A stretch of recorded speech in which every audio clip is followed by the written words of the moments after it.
Ziwe zomuzamo zixolele ngicela sityhile sifunde izwi lokuqala Luka 23 verse 34 wathi ke uYesu bawo baxolele kuba abayazi into abayenzayo ngicela nje abula sende scripture reference Corinthians chapter 2 2 Corinthians chapter 5 verse 20 ngoba ke sizizigidini zikaKristu ngokungathi uThixo unibongoza ngathi ngenxa kaKristu siyacenga ibani noxolo loThixo uYesu apha usemnqamlezweni haleluya after sebethiwe washaya bamonqoza benza yonke into ehambe ethwele umnqamlezo wakhe ngekho bani omncedisayo haleluya ngelixesha umqolo wakhe ulinyiwe kunamanqindi haleluya kodwa uYesu simva apha ethetha noTatakhe esithi bawo baxolele ngokuba abayazi into abayenzayo umuzo woYesu kutheni uthetha ngamazwi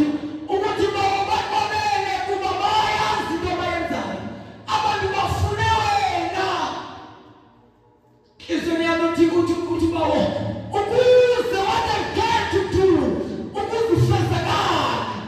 Yesu zathi lemhlabeni ngizofuna nokusindisa okulahlekileyo ngizokhala nabantu noThixo bawo baxolele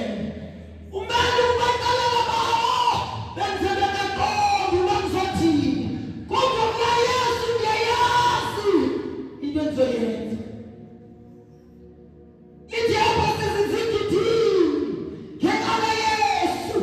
siyanidinga ukuba ibani noxolo loThixo haleluya bani noxolo loThixo uma uYesu wathetha ngamazwi wathi bawo baxolele into abayenzeyo bayazi sengathi ngiyathetha nomntu lapha uqabele noYesu wazani naye noThixo awazani noYesu anoxolo loThixo kodwa uYesu khona uxolela abantu ithi apha sanikeza inkonzo yokuxolelisa abantu noThixo xolelisa abantu noThixo xolelisa abantu noThixo uYesu wayesenza emhlabeni ezokhulula abantu ezolidinga ihlabathi khizwe nakukhona umzalwane awunaxolo uyakhonza amaxolo intombi awazali noThixo kwanaxolo ithi iBhayibhile phuthumani ukubona konke ubungcwele ekungekho bani ukubona inkosi engenayo need to call sengathi namhlanje